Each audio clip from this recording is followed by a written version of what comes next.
What's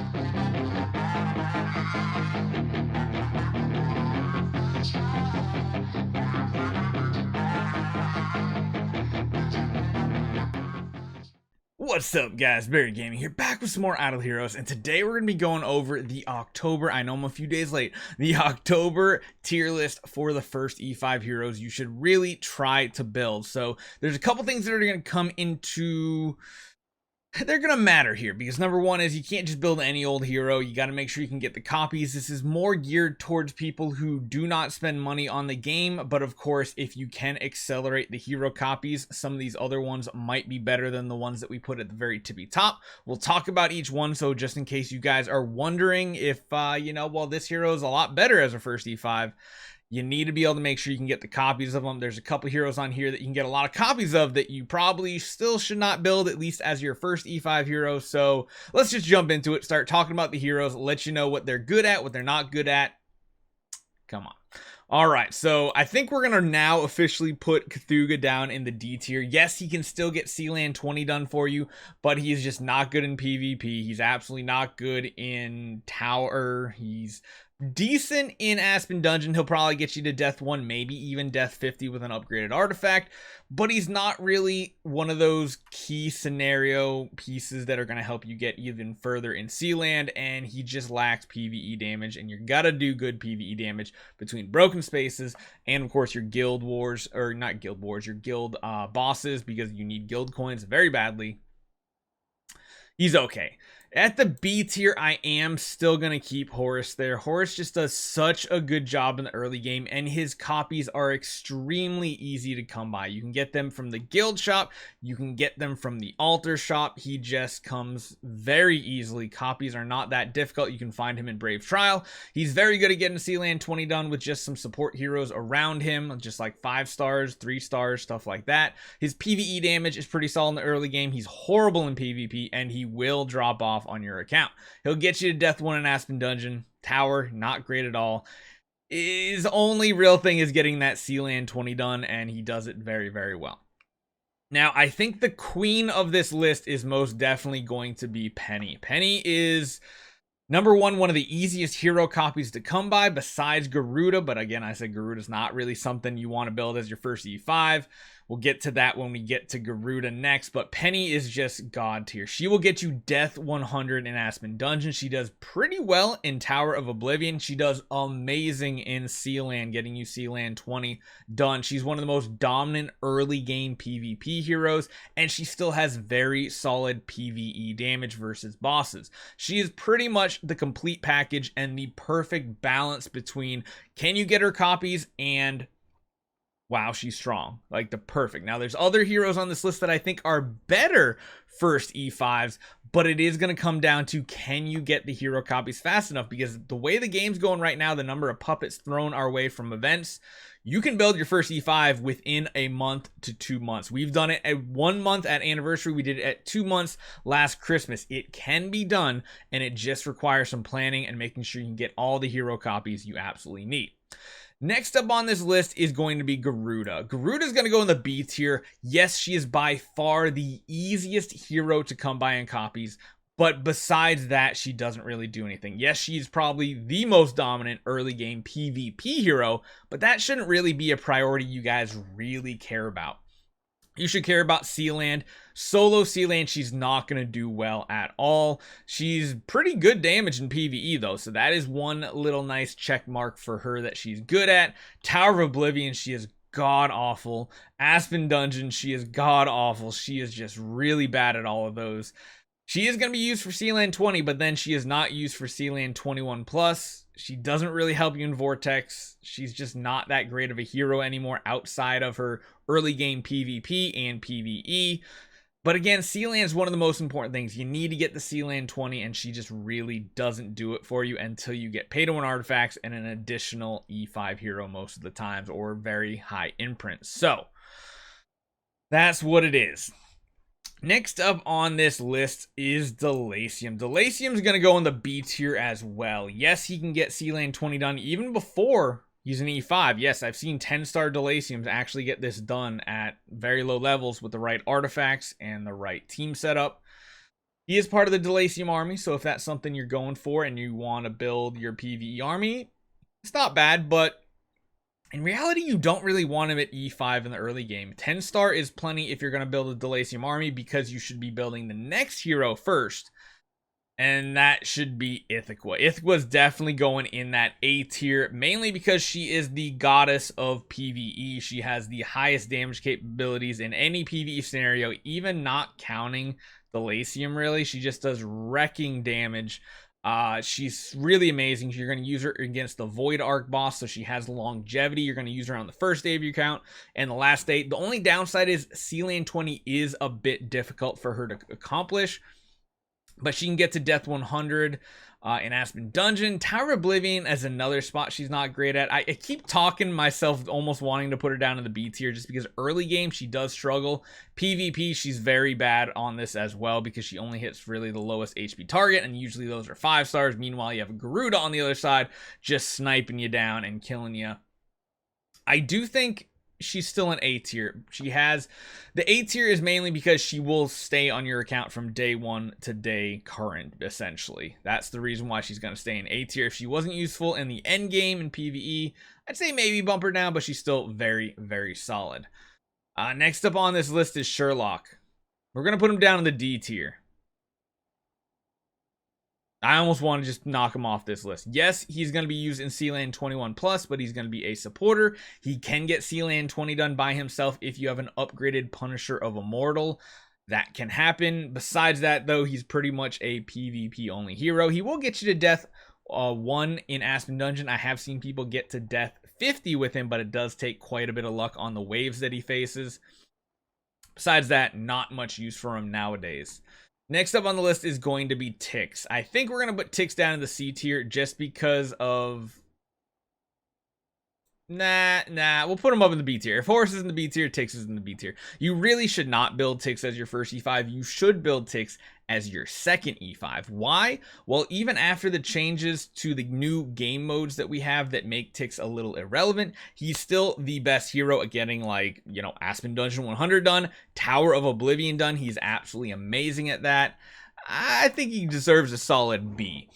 But I don't think he should be your first E5 hero. That's something I'm going to let you know. If you absolutely want to build him, that's fine. But C-Lane 20 will be a little difficult without some upgraded pay-to-win artifacts and a good team around him.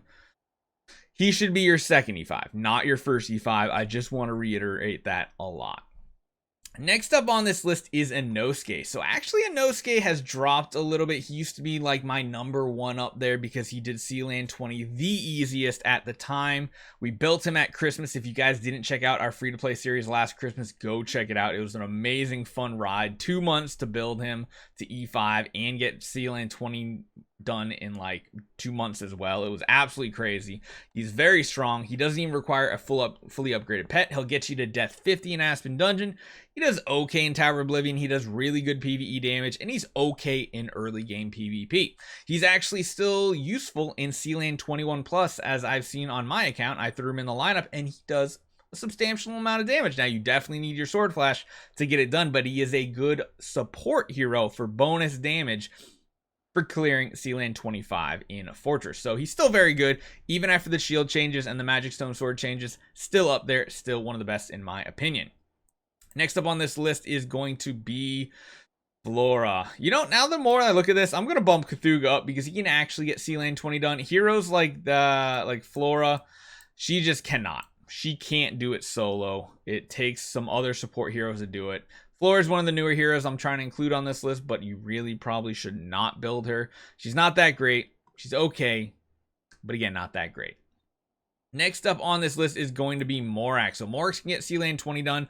He's decent in early game PvP. He's decent in Tower. He's decent in Aspen Dungeon. He can get you to death 50 in Aspen Dungeon as well. His PvE damage is okay.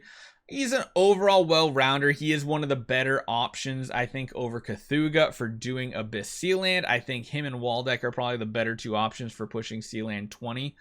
And I've actually seen him very useful as bonus damage in C-Land 21+. So Morax is a pretty solid hero. He's very underused, but he is still very strong. It's just weird how his basic attack doesn't do much, and then his active completely nukes the backline down. Next up, we have Russell. Russell, I'm going to put in the A tier, but this one is going to come with a big ol' asterisk. Russell is good as your first E5 if you can do something like we did at Anniversary and we could swap copies to him. If you cannot get the copies, he should really be down in the C or D tier.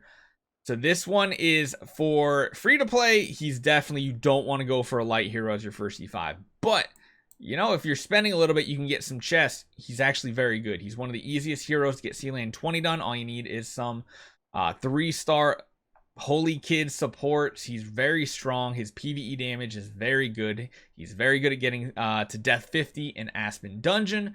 He's okay in Tower. He's okay in Vortex. He's just kind of like mediocre everywhere.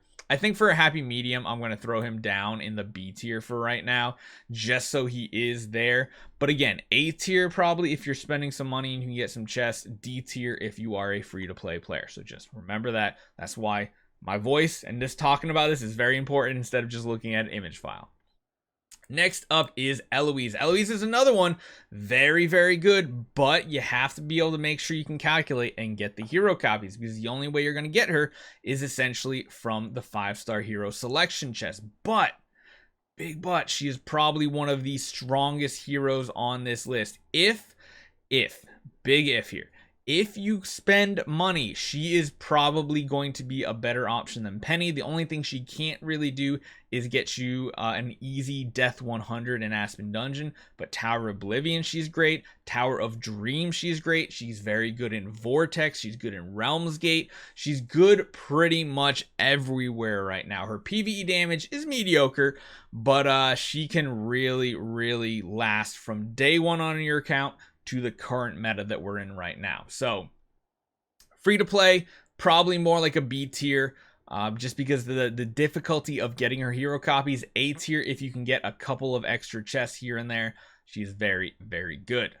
Next up on this list, Fiona. Fiona's going down to the D tier. Not that great. She's just a support hero. She will be used to get you past C-Land 21 to 25 with your Sword Flash Shia, but as your first E5, she's not going to get you much C-Land progress. That's one of the most important things. She's not that great in Tower. She's not that great anywhere because she is a support hero. Support hero should not be built as your first E5. Speaking of that, we got another one, Regan. Regan's a little bit better though because he has much more uses throughout the game. But as your first E5, maybe he goes down to that D tier. He's not that good. He's not going to get you really any progress anywhere. He's a support / damage dealer, but he's not a good enough damage dealer by himself to get you anywhere.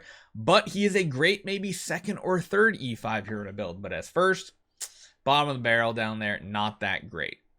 Next up, we have Walldeck. Walldeck's going to go in the B tier because he can get C-Land 20 done pretty easily. He can do pretty good in Aspen Dungeon as well. He can get you to Death 50 very easily.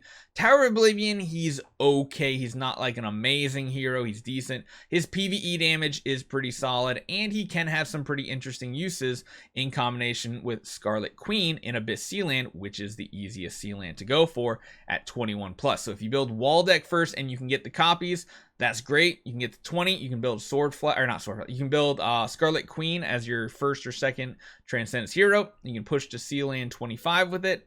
It's something you can do. Should you build Queen as your first Transcendent? Probably not. It should be Sword Flash. Yeah, B tier sounds pretty solid for him. Next up on this list is Saya. Again, another hero that I think is kind of go down the bottom just because she can't really do anything solo. She's a supporter. She can stun or mesmerize people, things like that. Not a great first E5 in my opinion. Next up, we have the brand new hero, Xiaoho. He's okay, but again, another hero that can't get C-Land 20 done. He's more of a supporter, can't get stuff done by himself. I think Regan might deserve to be up here.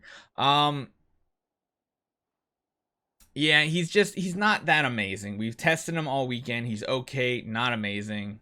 Can't really do C-Land 20, and C-Land 20 is like the benchmark to usefulness. And then last is on Kirimaru. He's going to go down in the D tier as well. He's used here and there in the in-game PvP meta, but as far as PvE goes, he's really not that good. And honestly, if I have to put it this way, if you were to take out the whole C and D tier, I would probably say only pick heroes from the S, A, and B tier to build as your first E5. But remember my little notes and caveats I put in here for each hero. Really, you should try to pick one of the top 4 heroes up here as your first E5. Penny would be the best pick in my opinion. Like, she just really stands out. As much as I hate her not critting, she really has the most potential out of all these heroes, especially as a free-to-play. If you're a spender, I would highly suggest maybe considering using Eloise as your first E5 hero, just because she's going to be able to do so much for you. You can build Eloise, you can follow it up with a Tix, you can kind of go all in on the Shadow, get easy Sealand 20 done, get Tower of Oblivion done, start working on Tower of Dream. Really good. Hopefully you guys enjoy this one. Let me know what you guys think about this list. Sometimes I go back and forth, like up and down one hero. Let me know what you guys think. Would you move anybody around on this list as well? Hopefully you guys enjoy this one. Hopefully it helps you guys out. Let's see, this is October. So in January, we'll have another one. We'll keep updating it every 3 months because, I mean, we get a lot of new heroes coming in. The meta changes. We have new game modes. Something we got to talk about. So hopefully you guys enjoy it. See you guys next time.